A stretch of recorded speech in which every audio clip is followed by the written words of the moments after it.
Hi, అందరికీ నమస్తే. ఈ 2026 సంవత్సరంలో మే నెలలో వచ్చే పండుగలు, శుభముహూర్తాలు, తేదీల గురించి ఈ వీడియోలో అయితే మనము పూర్తిగా తెలుసుకుందాము. మరి ఇంకెందుకు ఆలస్యం, ముందైతే ఒక లైక్ అయితే ఇచ్చేసేయండి. ఈ మే నెలలో అధిక మాసం ఏర్పడుతుంది. అధిక మాసంలో ఎలాంటి శుభకార్యాలు నిర్వహించకూడదు. కాబట్టి అధిక జ్యేష్ఠ మాసం ఎప్పటి నుండి ప్రారంభమవుతుంది, అలాగే రోహిణి కార్తె ఎప్పటి నుండి ప్రారంభమవుతుంది, డొల్లా కటర్ని నిజ కత్తిరి ఎప్పటి నుండి ప్రారంభమవుతున్నాయి, ఇంకా మరెన్నో అద్భుతమైన విషయాల గురించి నేనైతే ఈ వీడియోలో మీకు పూర్తిగా అయితే వివరిస్తాను. ప్రస్తుతం వైశాఖ మాసం నడుస్తుంది కాబట్టి మే 16వ తేదీ శనివారం వరకు వైశాఖ మాసం ఉంటుంది.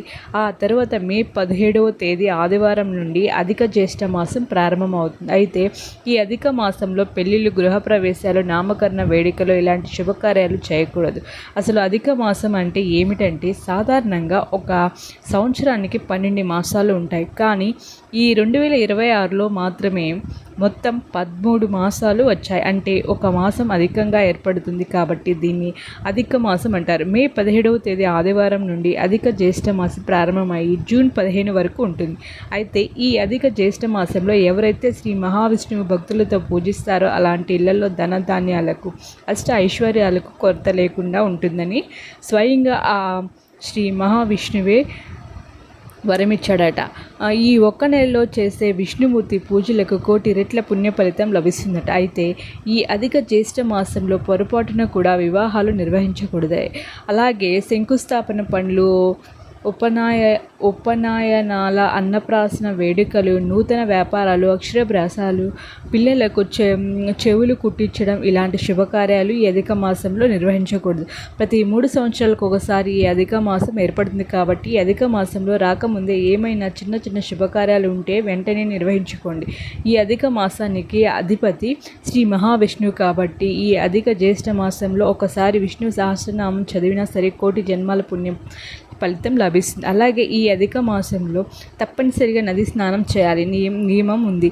అంటే మే 17 నుండి జూన్ 15 వరకు ఏదైనా ఒకరోజు పుణ్య నదుల్లో స్నానం చేస్తే మనం తెలియక చేసిన పాపాలన్నీ తొలగిపోయి మోక్ష ప్రాప్తి కలుగుతుంది.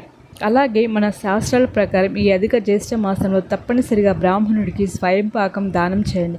దీనివల్ల మీ కుటుంబ కష్టాలు వెంటనే తీరిపోతాయి. ఇక ఈ మే నెలలో వచ్చే పండుగల గురించి తెలుసుకుందాం. మే 1వ తేదీన శుక్రవారం నాడు వైశాఖ పౌర్ణమి ఏర్పడింది. మే 4వ తేదీ సోమవారం నుండి డొల్లా కత్తిరి ప్రారంభమవుతుంది. అలాగే మే 11వ తేదీ నుండి మే 29 వరకు నిజ కత్తిరి ఉంటుంది అయితే మనలో చాలామందికి ఈ కత్తిరి గురించి తెలియకపోవచ్చు. ఈ కత్తిరిలో 2 రకాలుగా ఉంటాయండి. ఒకటి డొల్లా కత్తి, రెండవది నిజ కత్తి. అంటే మే 4వ తేదీ నుండి మే 29 వరకు కత్తిరి ఉంటుంది. ఈ కత్తిరిలో రోజు పొరపాటును కూడా కొన్ని పనులు చేయకూడదు. అవి ఏమిటంటే నూతన గృహ ఆరంభాలు లేదా నూతన గృహ ప్రవేశాలు చేయకూడదు. అలాగే ఈ కత్తిరి సమయంలో పాత ఇంటికి మరమ్మతులు చేయించకూడదు. అలాగే శంకుస్థాపన పనులు, కొత్త ఇంటికి సింహం ద్వార పెట్టడం, ఇంటిపై పిల్లర్లు వేయించడం కూడా చేయకూడదు. అంటే ఈ కత్తిరి సమయంలో అంటే మే 4 నుండి 29 వరకు ఈ ఇంటి పనులకు దూరంగా ఉండాలి. అదే విధంగా ఈ కత్తిరి సమయంలో చెట్లు నరకడం, భూమిని తవ్వడం అసలు చేయకూడదు. మరి ముఖ్యంగా ఈ సమయంలో కొత్త వాహనాలు కూడా కొనకూడదు. మే 5వ తేదీ మంగళవారం నాడు అంగారక సంకటకర చతుర్థి ఏర్పడుతుంది. ఇక మే 12వ తేదీ మంగళవారం నాడు హనుమాన్ జయంతి వచ్చింది. ఈ సంవత్సరం మంగళవారం నాడు హనుమాన్ జయంతి రావడం చాలా విశేషం కాబట్టి. అలాగే మే 13 బుధవారం నాడు ఏకాదశి ఏర్పడింది. ఇక మే 16 శనివారం నాడు అమావాస్య ఏర్పడుతుంది. ఈ రోజులతో వైశాఖ మాసం అనేది ముగుస్తుంది. ఇక మే 25వ తేదీ సోమవారం నుండి రోహిణి కార్తె ప్రారంభమవుతుంది. మే 31 ఆదివారం పౌర్ణమి ఏర్పడుతుంది. అలాగే ఈ మే నెలలో శుభముహూర్తాలకు ముఖ్యమైన తేదీలు తెలుసుకుందామండి. మే 1వ తేదీన శుక్రవారం నాడు గృహప్రవేశం చేయడానికి అత్యంత శుభముహూర్తం ఉంటుంది. ఈరోజు శంకుస్థాపన పనులు, భూమి పూజలు చేసుకోవచ్చు. అలాగే మే 2వ తేదీ శనివారం నాడు కొత్త వ్యాపారాలు ప్రారంభించడానికి శుభముహూర్తాలు ఉంటాయి. మే 3వ తేదీ ఆదివారం నాడు ఎలాంటి శుభకార్యాలైనా చేసుకోవచ్చండి. మే 4వ తేదీ సోమవారం నాడు చిన్నపిల్లలకు చెవులు కుట్టించడానికి అత్యంత శుభముహూర్తం ఉంటుంది. అలాగే మే 25 నుండి రోహిణి కార్తె ప్రారంభమై జూన్ 8వ తారీఖు వరకు రోహిణి కార్తె ఉంటుంది. ఈ రోహిణి కార్తె సమయంలో రోళ్ళు పగిలేలా ఎండలు ఉంటాయి కాబట్టి నిరుపేదలకు చల్లని నీటిని దానం చేయండి. కొబ్బరి నీళ్లు, పండ్లను దానం చేయడం ద్వారా ఎన్నో శుభ ఫలితాలు కలుగుతాయి. ఈ రోహిణి కార్తెలో వేప చెట్టును మరియు రావి చెట్టును నాటడం వల్ల యాగం చేసినంత పుణ్య ఫలితం లభిస్తుంది. ఈ విధంగా మే నెలలో ఏర్పడే పండుగలు, శుభముహూర్తాలు తెలుసుకున్నారు కదా. మరియు ఇక మనలో చాలామందికి కొన్ని ధర్మ సందేహాలు అనేవి ఉంటాయి కాబట్టి కొన్ని సందేహాల గురించి కూడా ఇప్పుడు తెలుసుకుందాం.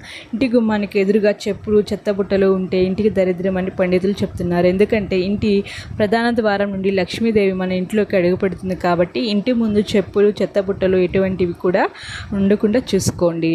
లక్ష్మీదేవి ఎప్పటికీ అడుగు పెట్టదు. అలాగే వివాహం అయిన ఆడవారు స్నానం చేయకుండా వంటగదిలోకి అడుగు పెట్టకూడదు. మన శాస్త్రాల ప్రకారం వివరిస్తున్నాయి. దానికి కారణంగా ఏమిటంటే వంటగదిలో అన్నపూర్ణదేవి కొలువై ఉంటుంది కాబట్టి స్త్రీలు స్నానం చేయకుండా ఉదయాన్నే వంట చేస్తే దీనివల్ల మీ కుటుంబ సభ్యులు ఆరోగ్యం దెబ్బతింటుందని మన పెద్దలు చెప్తున్నారు. ఇక ఇంట్లో దీపారాధన చేసేటప్పుడు దీపం కొండెక్కితే అపశకునం అని చాలామంది భయపడతారు.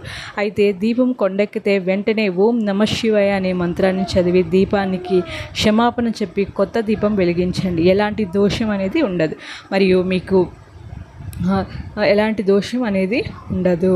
పాత బట్టలు దానం చేయడానికి అలా చేస్తే మన అదృష్టం తగ్గిపోతుందని కొంతమంది అంటూ ఉంటారు. అయితే చినిగిన బట్టలు అస్సలు దానం చేయకూడదు. అలా పాత బట్టలు దానం చేసేటప్పుడు వాటిని ఉతికి దానం చేయాలి, లేదంటే మీ అదృష్టం మొత్తం తగ్గిపోతుంది. ఇక మంగళవారం పూట ఎవరికి అప్పులు ఇస్తే ఆ డబ్బు ఎప్పటికీ తిరిగి రాదట. కానీ మంగళవారం పూట మీ అప్పును కొంతమంది తీరిస్తే మాత్రం మీ అప్పు మొత్తం త్వరగా తీరిపోతుందట. ఇక పూజ గదిలో ఉండే దేవుని విగ్రహాలు విరిగినా లేదా దేవుని చిత్రపటాలు పగిలిన వెంటనే తీసేసి వాటిని ప్రవహించే నదిలో కానీ లేదా ఏదైనా ఒక చెట్టు కింద కానీ పెట్టవచ్చు.